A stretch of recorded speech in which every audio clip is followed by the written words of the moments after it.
네, 세 번째 시간 진행하도록 하겠습니다. 자, 3D 공간에서 이렇게 움직이고 있는 오브젝트 셋업을 마쳤고요. 그런 다음에 원본하고 비교를 해보시면요. 자, 렌더링 건 이미지가 여기 있습니다. 자, 그래서 이렇게 비교를 해보면은, 렌즈 디스토션 노드하고 얘하고 당연하게 똑같아요. 똑같을 수밖에 없죠. 자, 얘네들은 똑같습니다. 왜냐면은 렌즈 디스토션 된 게 이렇게 프로젝션에서 넘어오니까 똑같은데, 원본 플레이트하고 얘하고 비교를 해보면요. 원본 플레이트는 이렇게 렌즈 디스토션이 걸려있어요. 걸려있죠? 자, 그래서 렌즈 디스토션 노드를 복사해서요. 여기 이렇게 출력에 갖다 붙이시는 거예요. 갖다 넣는데, 이때, 자, 렌즈 노드에 보시면 옵션이 있는데, 여기 언디스토트라는 옵션이 있습니다. 언디스토트.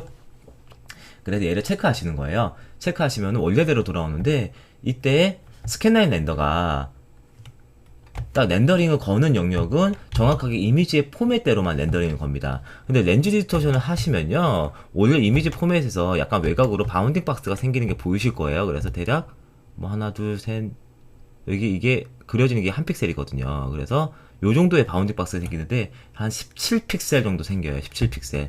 근데 이게 17픽셀 정도 생기고 여긴 17픽셀보다 좀 적게 생기는 것 같아요. 그래서 요 정도의 바운딩 박스가 생깁니다. 컨트롤 시프트 키 누르고 클릭하면 사라져요. 17픽셀 정도의 바운딩 박스가 생기기 때문에 스캔라인 렌더링 할 때도 어떻게 하셔야 되냐면요, 17픽셀 정도를 오버스캔, 약간 더 렌더링을 더 해주셔야 돼요. 그래서 20픽셀 정도 오버스캔 약간 해주시고요.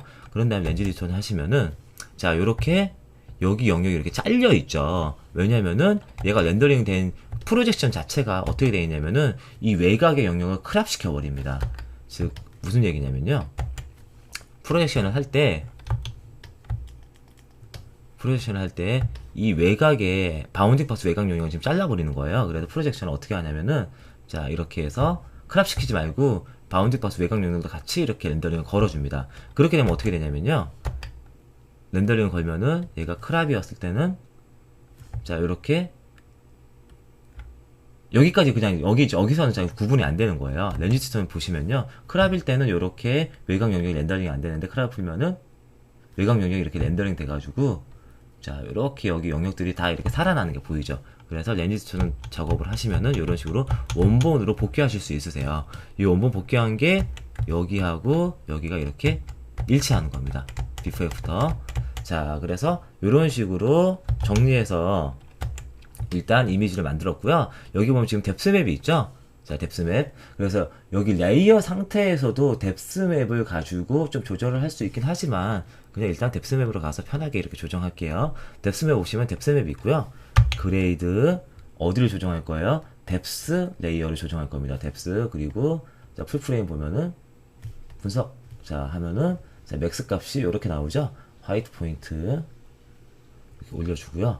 민 값, 자, 블랙 포인트, 그리고 감마로 이렇게 조정하면은, 자, 이런 식으로, 자, 뎁스 레이어를 조정하실 수 있습니다. 간단하게 뎁스 레이어 해봤고요.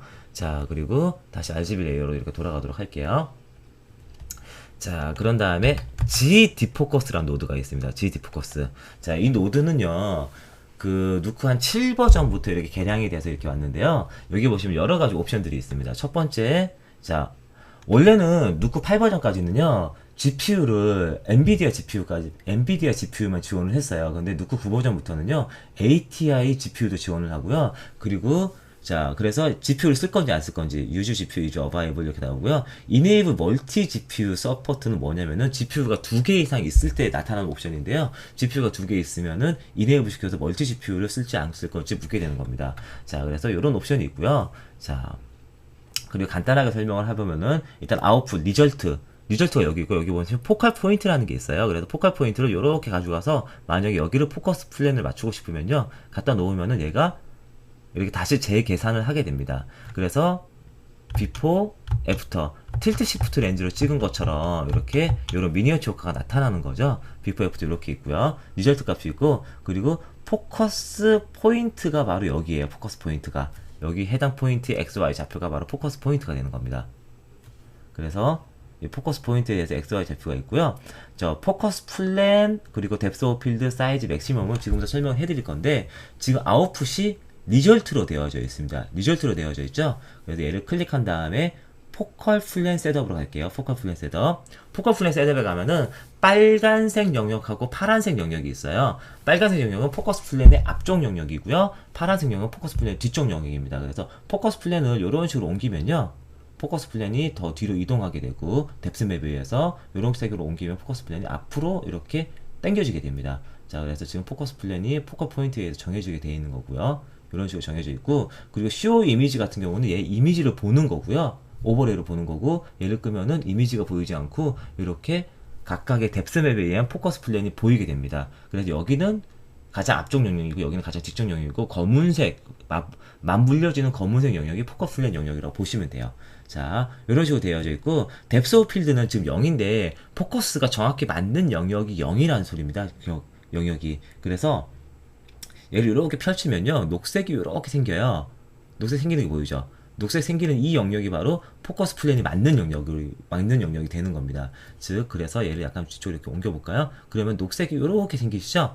이 영역이 바로 포커스 플랜이 맞는 영역이에요. 근데 실사 이미지 같은 경우는요, 이런 이미지를 만드는 것이 굉장히 어렵습니다. 왜냐하면 이렇게 뎁스맵 만들기가, 정확한 뎁스맵 만들기가 어려운데, 지금까지 이거 포인트 클라우드를 통해서, 포지션 메시를 통해서 이렇게 모델링 데이터를 만든 다음에 실제 지형하고 똑같이 만든 거기 때문에 이런 게 가능한 거예요. 그리고 이런 식으로 만들 수 있고요. 그리고 여기 보면 레이어 셋업이 있습니다. 레이어 셋업. 레이어 셋업으로 가면요, 기본적으로 레이어 셋업은 오토매틱 레이어 스페이싱으로 해서 자동으로 레이어가 만들어져요. 그래서 이렇게 레이어가 각이 이렇게 만들어졌죠. 이 만들어지는 레이어에 따라서 블러가 적용이 되는 겁니다. 얘를 풀고요. 풀면은 기본적으로 레이어가 50개 단위로 이렇게 만들어지시는 거예요. 그래서 레이어를 만약에 1 하면요, 하나, 둘, 셋, 4개 레이어밖에 없는 겁니다. 2 하면은 각각 영역들이 이렇게 나눠지는 거예요. 레이어들이 3레이어, 그럼 레이어가 3개로 나눠지는 거죠. 그래서 기본적으로 오토매틱으로 해서 했을 때 퀄리티가 이렇게 문제가 없으면요, 그냥 오토매틱 하셔도 되는데, 이거보다 더 좋은 레이어를 원하고 싶다 그러면은 뭐 50 위 기본이었으면은 얘를 100 하시면은 레이어 단위가 점점 이렇게 나눠지기 때문에 훨씬 부드러운 경계를 얻으실 수 있습니다. 일단 저는 오토매틱으로 할게요. 자, 그리고 자, 필터 쉐입 셋업인데요. 필터 쉐입 뭐냐면은, 지금 얘가 필터가 이렇게 동그라미 형태로 되어 있는데, 이거 창락원이라 그러는데요. 그 보케라고도 많이 얘기를 해요. 보케라고도 많이 얘기하는데, 이거 동그라미죠. 필터 쉐입, 필터 디스크, 지금 디스크 타입이에요. 디스크 타입인데, 이게 어떻게 확인할 수 있냐면, 리절트 결과값에 일단 갑니다. 리절트로 가시는 거예요. 리절트로 간 다음에, 자, 얘를 블러를 제가 많이 줘요. 한 30 정도 블러를 줘요. 그러면 이런 식으로 블러가 많이 들어가게 되죠. 여기 아까 전에 제가 뎁스 오브 필드를 좀 많이 늘려놨으니까 이런 식으로 들어가시는 거고요. 이렇게 들어가는데 얘가 이미지가 이렇게 동그랗게 창락원이 생기는 거예요. 그래서 여기 상태에서는 사실 뭐 이렇게 잘 이렇게 보이는 영역이 좀 이렇게 드문데요. 여기 보면 여기 이미지가 동그랗게 여기 복귀가 생기는 게 보이죠. 창락원이. 얘가 디스크 타입이어서 그렇게 생기는 거고요. 자, 만약에 필터 쉐입 타입을 이 형태에서, 자, 필터 쉐입을 제가 이런 식으로 분류를 주면은 그라데이션 형태로 이렇게 그 복귀가 생겨요. 그리고 어스펙트 레이쇼를 제가 이런 식으로 옮겨 볼게요. 그리고 리절트 한번 가보겠습니다. 리절트로 가면요, 창작원이 이런 식으로 형태가 돼서 만들어지게 됩니다. 자, 그래서 현재 이 이미지를 가지고 이렇게 자 작업을 하시면요, 다음과 같이 리절트 값을 얻으실 수 있습니다. 자, 그래서 일단은 디스크를 다시 원래대로 이렇게 돌려 놓을게요. 자, 그리고 쉐입이 이렇게 있고요. 자, 이 상태에서 자, 포커스 플랜 얘네들을 이렇게 애니메이션을 걸어주면 얘네들이 이렇게 애니메이션도 걸려요. 그래서 애니메이션 걸린 상태로 자유자재로 지금 포커스 플랜이 여기죠. 그래서 여기서는 포커스 플랜을 이렇게 당기겠다.